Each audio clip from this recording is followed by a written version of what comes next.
And let me jump ahead just a little bit. I made a film 40 years ago on the history of the Statue of Liberty. It's designed and fabricated by a French sculptor, Bartholdi, in Paris, and it towers over the Rue de Chazelle, the rooftops of Paris. And Victor Hugo, just a couple moments from his death, comes to visit it, and he looks at Bartholdi, he looks at the statue, he looks back at Bartholdi, and he says, "The idea, it is everything."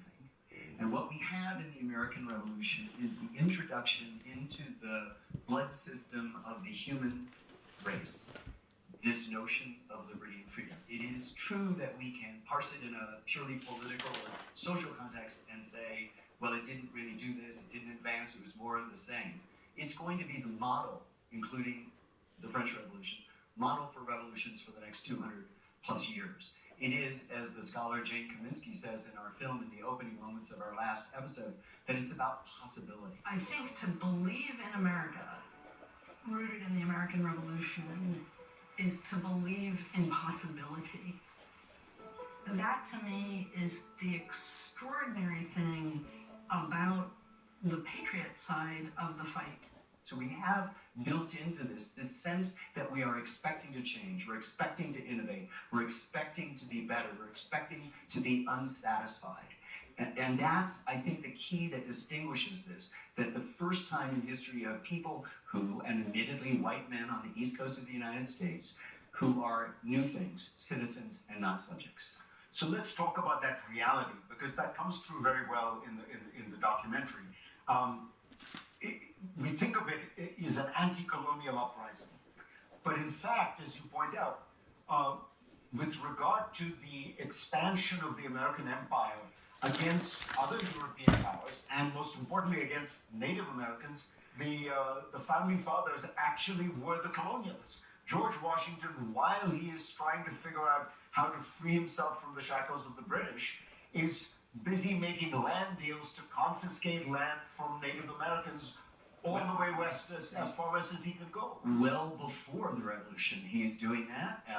Many so-called, recent immigrants and people want to flood across the Appalachians and just take Indian land. I think we have to understand that if we try to see this in a binary terms, we're going to be frustrated by the American Revolution. It is a lot of different things. And it is first and foremost a revolution. It's also a bloody civil war. There are people there. It's not the tyrant 3,000 miles away imposing its tyranny on us. Us means at least 20%, 25%, in some areas much more, of people who are understandably loyalist. We have among us 20% of the population that are enslaved and free African Americans.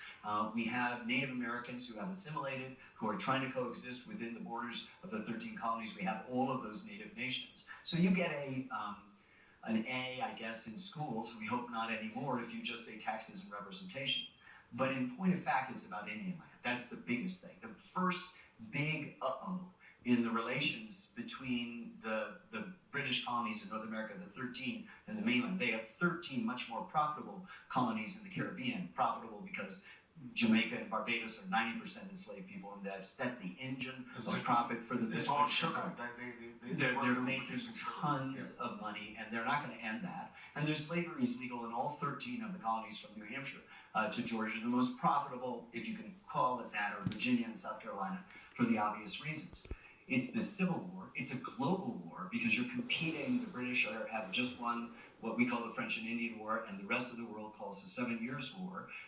And they are the most far-flung empire on earth and unable to protect its colonists. The treasury is depleted, and so they've said you can't cross the Appalachians. And that really upsets the ordinary colonist who's going over and wants to have land of their own, but it's really disturbing the Patrick Henrys and the George Washingtons and Benjamin Franklins who've been speculating, surveying and speculating, and believe they own Native American lands. The biggest way to just pause on that for a second, because what you're saying is the British were in this sense anti-imperial. No. They were saying to if they had prevailed, they would have taken the whole continent, and we'd be speaking with a funny accent.